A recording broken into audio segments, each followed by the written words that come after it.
So Tyne is a brand new 2-year-old that I just bought this week. I haven't done anything with him. He showed up yesterday. He spent all day in the stall yesterday hanging out, came from Alberta. And we're gonna pull him out. This is his first time in the arena. We haven't done anything with this horse.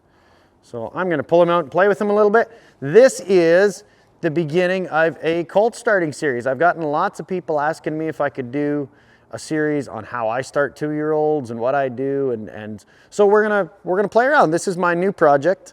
I'm pretty excited. He's barrel bred on the top and he's cow horse bred on the bottom, so it's not a bloodline that I've done a lot of work with, but I think he's a really well put together young colt.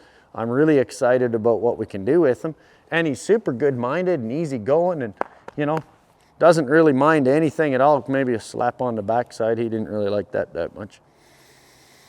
But we're gonna have a lot of fun. So this is Tyne, and he's gonna star in this next series. So we'll see how much fun he's gonna have learning to be a show horse. So really, I mean, this colt, he's super friendly. He's definitely been raised well. He's very calm. He's really easy. He's by no means wild or unbroke. But I don't know what he knows. I'm gonna start right at the beginning, hey? And so the first thing I'm gonna do is just teach him to move his feet. I mean, that's the whole point of getting a horse broke, is we need to be able to control his feet, and he needs to not push on me. So really it's that simple. As I send him off here, we're just gonna play around and see if he can learn to move his feet and see if I can control them as we work. So I'm gonna cluck to him and send him up there a little bit. You see?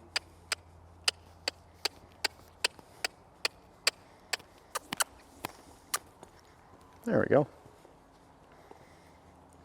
There we go. Woo! There we go.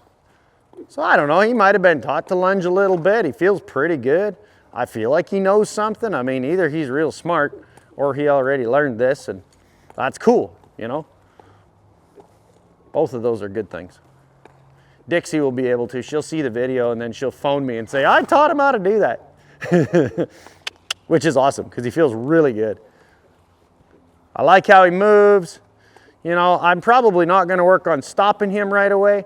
I'm actually going to keep him moving, and then I'm just going to change directions and get him to change over to the other side. So I just kind of go at their shoulder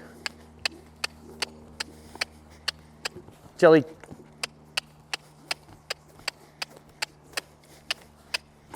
can figure out, there you go, till he can figure out how to move his feet.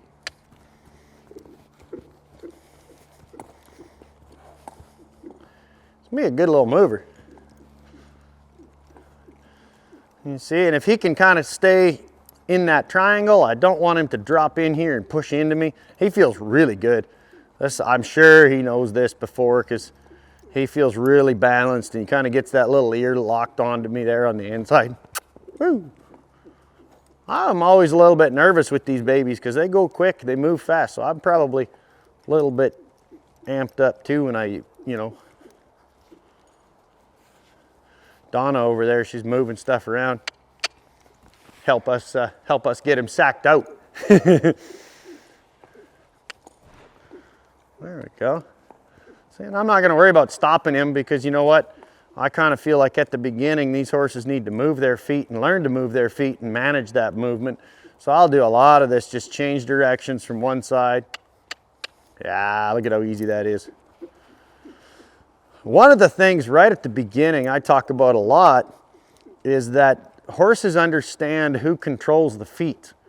You know, so if you imagine a flake of hay out in the field or a round bale or a water trough, the horse running the herd, controlling the herd, is going to be able to walk straight to where he wants to go, and everyone else will, you know, adjust their movement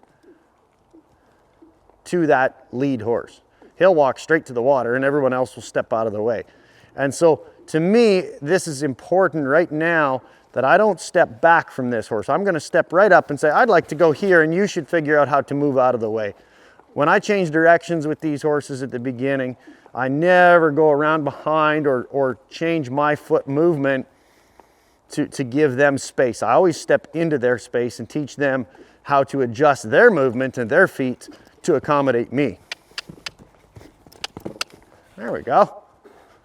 Spicy little bugger. And so that's why I'm probably a little bit heightened, because I want to stay in that space as much as possible, but I don't obviously want to lose any teeth. So there you go. So you got to be really careful. I'm going to send them off the other way, that you step up into them and really make them adjust where they are to give me space. There we go. This is a good little colt. I think I'm going to have fun with him. And you guys are going to have fun watching. He says he wants to be turned loose. Now, if he starts to get too pushy, I might step up then and break him loose a little bit and just let him know that I can also stop his feet really strong. You see him lick his lips there and kind of pay attention. We'll let it sink in that actually I control his feet. If he wants to leap in the air and run and be too strong and pull on me, I'm going to draw him around and stop his feet. And that's where I'll start to stop them, is if they start to have that feeling they're getting strong in their face. Now I'm going to point him off there. We're going to go up beside his shoulder here. As soon as he moves those feet, I'll leave him alone. There you go. Now I'm going to draw on him on this side and step up there, break that hip loose over here. There we go. Release him as soon as he pays attention. I don't know if you guys can see from this angle, but he's here licking his lips and letting that kind of sink in. Now Andrea Fapani's always said, if that horse doesn't lick its lips when you're riding it or working with it, you're not teaching it anything. And I think there is something to that. If they're tight-lipped and holding their breath, they're just kind of waiting for the other shoe to fall. So you got to take time. Seeing if he gets the wrong answer, we'll just step up there. I'm just going to make him work for it. I'm not going to back down, or slow down or move. I'll just make him figure out where he needs to go with his feet.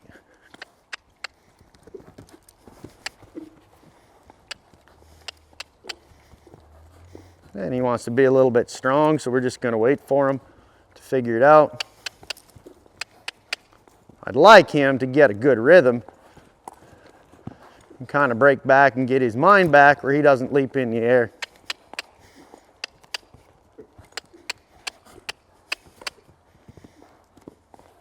There we go. And so for a second there, I've softened up my hand just a hair.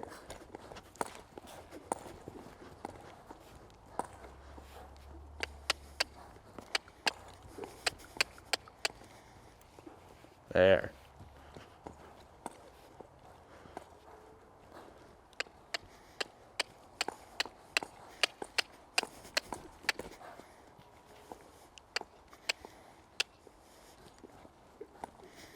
There we go.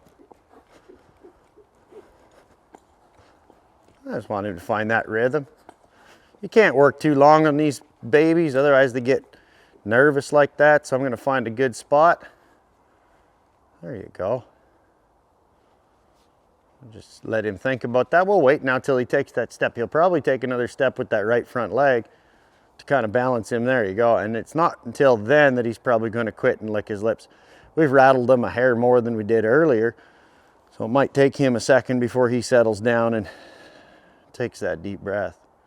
So this is going to be a lot of fun, because what I'm actually going to do in this series is we're going to actually video on the particular day. So I'm going to keep track of each of the days, and you'll be able to come back one day, 5 days, 10 days, 12 days, whatever. And it may vary between the days, because sometimes it's going to be, day 11 is ground driving and day 12 we're going to get on and go ride them.